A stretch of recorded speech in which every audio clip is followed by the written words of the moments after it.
Good afternoon, and first I would like to thank the organizers of this conference and the PESA Center for inviting me, Professor Inbar, and also my colleague and friend, Jonathan Fox.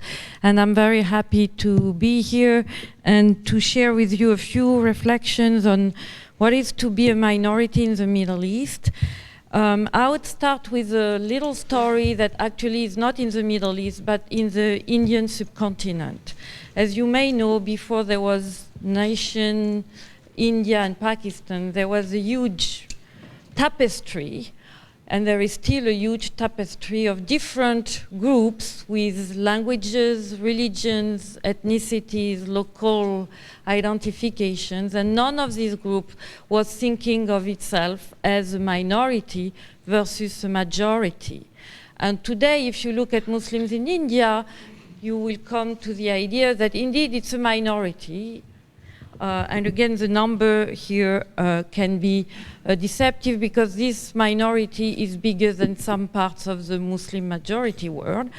But interestingly, Muslims who run this subcontinent for a long time never thought of themselves as a minority until the British came. The Muslims thought of themselves as part of this mosaic that was, and still in some extent, India remains. But the British came and said, who are the number, who is the most numerous group here? The Hindus were. And the British, like they did in other parts of the world, start to build their political system on the most numerous group. And that's how the Hindus emerged as a majority.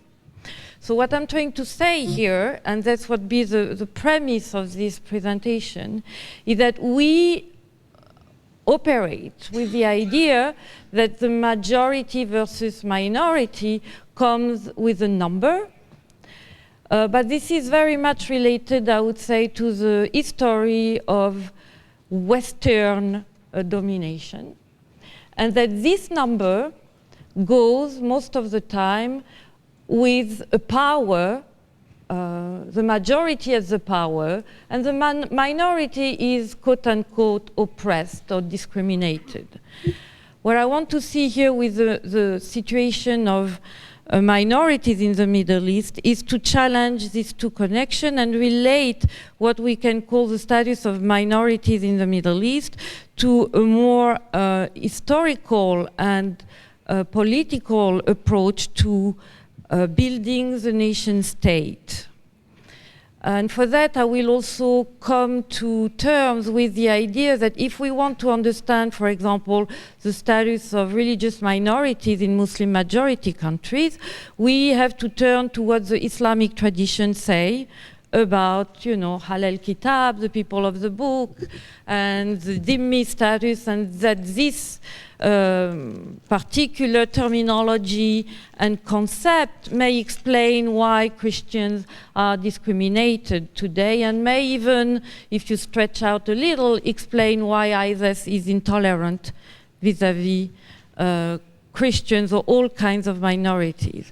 I would like to challenge this vision by saying that if we want to understand the status of religious minorities today, and I'm not talking here only about Middle East, but also Muslim majority countries in general, we have to relocate our analysis to this bifurcating moment, which is the nation-state building and the status that Islam will take into the nation-state building. And this takes us away from, I would say, a sort of Islamologic approach only. I'm not saying that you cannot find in the Islamic text tons of justification for the situation of today. I'm just saying that we have to be aware that the real cause is not the independent variable, if you wish, is not Islam as such, as a religious tradition. It's a certain configuration of state, religion, that may explain the situation of religious minorities today. And for that, I will use a term that is central in my most recent book that I call hegemonic, and I will explain what it means. So if we go back to the nation-state building, we have to also take into account the collapse of the Ottoman Empire. And just a reminder here, the Ottoman Empire, unlike the caliphate that ISIS is advocating in Syria and Iraq, the Ottoman Empire is multilingual, multicultural, and multi-confessional. I'm not saying that everything was pink and nice for all minorities, but historically, the Ummah was not defined on the basis of a universal or decontextualized community of Muslim believers. It was historically the totality of the territories under the authority of the Caliph. So let's say if I were Greek Orthodox in Istanbul, at the time of the Ottoman Empire, I am part of the Ummah. Does it mean that I'm equal with the Muslims? Certainly not. But if we compare, let's compare also what was the situation of minorities in Europe at the same time. And we have a different vision. We cannot compare across time without taking into account the situation of power distribution at the time and forms of legitimacy. Okay, so this was the situation. The collapse of the Ottoman Empire, the beginning of colonial projects everywhere, will break this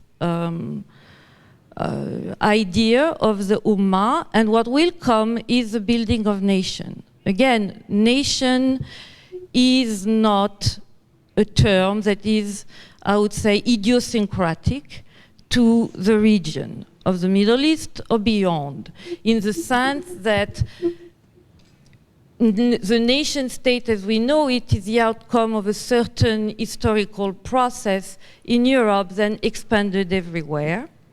And that usually when you look at the genesis of the term, there is this idea that the nation comes first and the state will be the institutional framework to control, to identify, to supervise what the nation is. What I want to say here is that this kind of approach doesn't help us understand what happened at the time of the end, or at the end of the Ottoman Empire. What we see emerging at the time is a state before the nation. And to build the nation, the very tiny political elite that went to the school of the West, that is westernized and secularized, will create a certain kind of national identity in which Islam and a certain brand of Islam is central. And that's, think of Ataturk, because it's much better with secular example. Ataturk created Turkey from scratch, basically. I'm not saying overnight. Overnight, this is the case of Pakistan, and I will give a few more information on that. But taking advantage of the end of the Ottoman Empire, he negotiated a portion of territory that he defined as Turkey, with a language that is Turkish, and with a religious belonging that is Islam, even if he indeed eradicated the presence of Islam in public space. But he did something that was at the time not part of the way that religious authorities and religious establishment dealt with the political power. He will nationalize the dominant school and create a dianate, a religious or ministry affair, and he will control the clerics, the mosques, and nationalize all the endowments. So again, if we go back to the pre-modern state, all religious establishments were not paid by the Caliph. Their education and training were not under the control of the Caliph. as my colleague and friend Ted Lapidus said a long time, we say Islam doesn't separate religion and politics. Historically, this is not true. There was no secular state, but there was a differentiation between what is religion and politics. And the ulema and all the clerics were independent from the state. Doesn't mean that the caliph didn't want their justification here and there, but their way of thinking, their way of managing themselves had nothing to do with the state. Everywhere, even in the most secular state like Syria, like Iraq, like Turkey, like Tunisia, built by the most secular and even unbeliever people of the Middle East, the state will absorb the mosques, the Islamic education, and the clerics will become civil servants. If this is not politicizing Islam, then you tell me what is it? because this is exactly where the political Islam starts, in my opinion, not with the emergence of opposition group to the so-called secular state. This is a second wave. To understand why the opposition comes, we have to go back to this moment where the state absorbed Islam as part of the national identity. And it's a very voluntarist authoritarian process. The secularization process in Turkey and Tunisia was not democratic. It was done by authoritarian hands because they had to impose on people an identity that was not there, didn't come naturally. Same thing in Pakistan. Pakistan was created overnight with this idea, indeed, that came from, we are minority, we're going to be discriminated under the power of the big Hindu majority, we want our own state and our own nation. And a border was drawn, and people who didn't know where they belonged to, suddenly they were on one side Pakistani and the other an Indian. So what is the consequence of that? It means that the ethnic, linguistic, religious diversity will remain on the ground, and I could have brought also some maps and show you that today if you think Iran is Shia, but Iran is more than that. There are Zoroastrians, there used to be there is a Jewish minority, there is other ethnic Yazid and other groups, they were there. They disappear from the political definition of the country. And in Turkey, it's the same thing with what we heard with the Kurds, So what does it means that a certain brand of Islam, and not automatically all Muslims, unlike what people think, a certain brand of Islam become parts of the national identity and of the state apparatus. And sometimes it's not the majority. That's why the number here can be deceptive. Think of Iraq. Under Saddam, Iraq was led by a Sunni minority that took over not only the political system, but also the definition of a sort of abstract that was a Sunni Arab Iraq when they are Kurds, and when the majority of the population is Shia. So when I hear everywhere that the American created the sectarian tension between Sunni and Shia, I do not agree, because I took the time I spent 18 months in the Iraqi archives. As you know, the US military took away the whole archives of the Saddam regime. So I spent 18 months looking at what Saddam did from an internal point of view about religious minorities. Never thought about minorities. He thought about controlling all the time the Shia, because he knew that they were the majority and he had the power. And so this was his obsession until the end, until the American attack. He thought only what I'm going to do with the Shia. And yes, 5 minutes. So what does this mean? It means that you cannot equate minority and numbers.